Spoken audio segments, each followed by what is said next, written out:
Welcome back to another episode of Out Loud Geek, where we discuss news and views about pop culture, science fiction, fantasy, food, cooking, the outdoors, and more. It's time, once again, for another depressing dose of dismal Disney.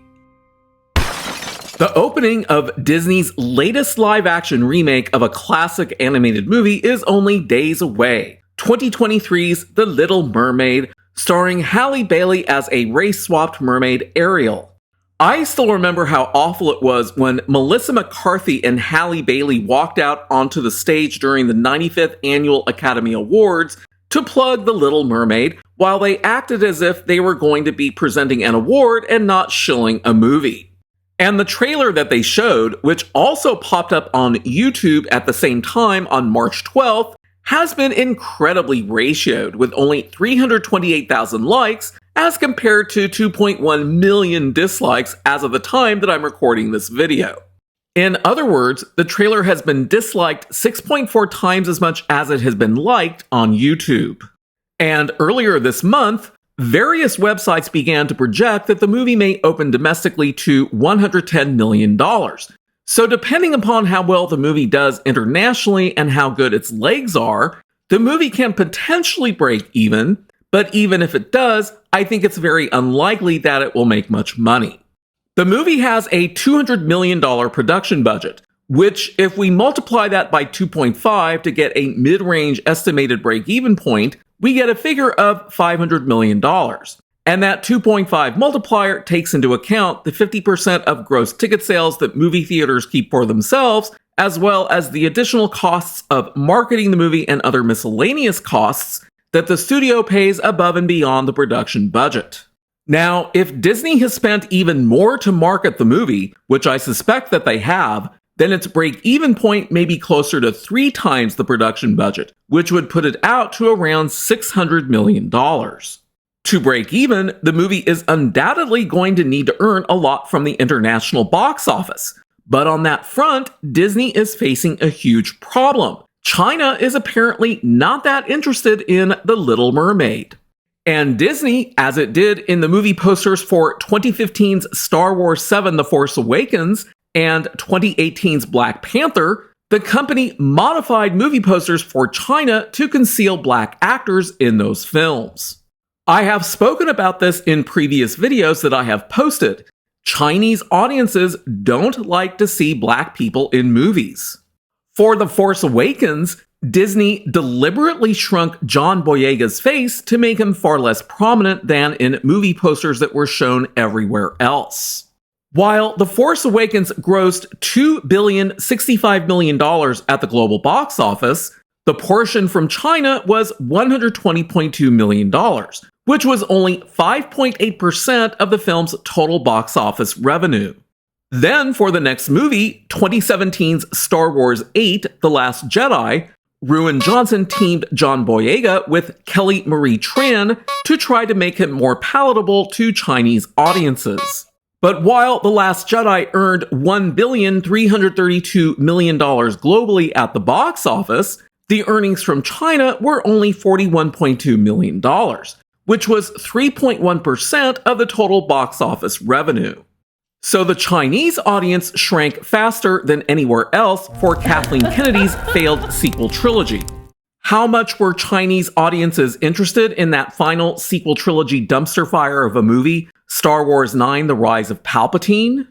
Globally, the movie earned $1,073 million at the box office, and of that, only $20.5 million came from China, which was 1.9% of the entire box office and was absolutely pathetic. And what about 2018's Black Panther? The Chinese movie posters for the movie show a masked Black Panther, unlike posters everywhere else that showed Chadwick Boseman's unmasked face. The movie earned $1,336.5 million globally, which was just slightly more than the global box office for The Last Jedi. In China, Black Panther earned $104.6 million, which was 7.8% of the entire box office and a higher percentage than any of Kathleen Kennedy's Star Wars sequel trilogy movies. But that 7.8% was far lower than what other MCU Phase 2 and Phase 3 films had earned in China, which averaged 14.34%. And that 7.8% was the lowest for any MCU Phase 2 or Phase 3 film that was theatrically released in China. Why?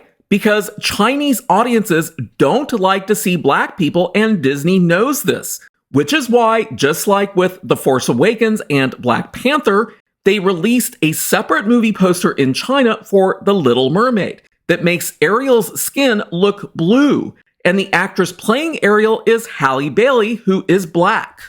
And this is why there are now articles coming out stating that Disney's The Little Mermaid is going to have the worst opening in China. How bad? According to Chinese box office observers such as Luis Fernando, the film earned just $13,000 from pre-sales for its opening weekend, indicating a severe lack of interest from Chinese moviegoers. So we can safely assume that The Little Mermaid isn't going to earn that much in China, nor in many other countries outside of the US. And I'm basing that on the domestic share data from the MCU.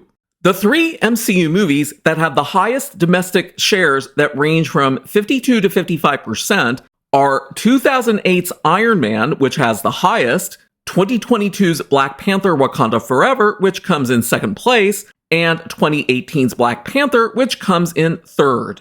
2008's Iron Man was the very first MCU movie, and it didn't do as well overseas. But well into MCU's Phase 2 and Phase 3, 2018's Black Panther, with its 52.4% domestic share, sticks out like a sore thumb because the average domestic share for all Phase 2 and Phase 3 movies is 36.8%. So we can safely assume that the domestic share for The Little Mermaid is probably not going to be lower than 50%. If the movie has a domestic share that's around the same as the one that Black Panther Wakanda Forever had, which would be around 53.1%, if the movie has a domestic opening weekend box office of around $110 million, and the weeks that follow see weekly percentage drops ranging from 30 to 40%, then the movie might earn between $518 million to $688 million. Now, if the domestic share is closer to 50%, that would be better, and using the same 30 to 40% range in weekly box office drops suggests that the movie could earn between $550 million to $730 million in that scenario. You might think that a difference of only 3% in the domestic share wouldn't make that big of a difference on a movie's bottom line, but it definitely can. But what if the domestic share for The Little Mermaid is as high as it was for 2022's The Woman King, which flopped in theaters? The domestic share for The Woman King was 73.1%, which is one of the reasons why that movie flopped. And if I use that 73.1% domestic share in the projections for The Little Mermaid, then its total box office earnings could potentially range from $376 million to $500 million. So in other words, if the domestic share for The Little Mermaid is very high and its opening weekend box office is only around $110 million, then it may not break even. But if its domestic share remains around 50 to 55%, then it should have a much higher chance of breaking even, but it probably won't earn much profit. But one more thing that we need to consider are the critics' reviews that are being posted on Rotten Tomatoes.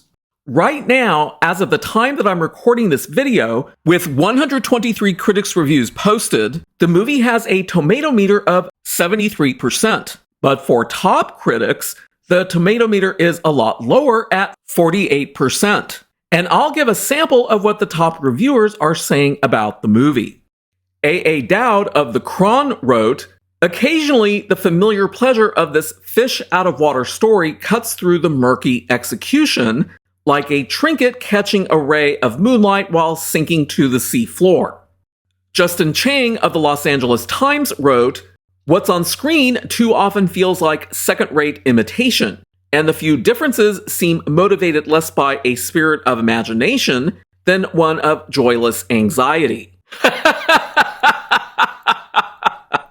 Greg Nussin of Slant Magazine wrote, "This Little Mermaid feels more or less like 2-hour plus cosplay with the texture and gravitas of a Disneyland sideshow."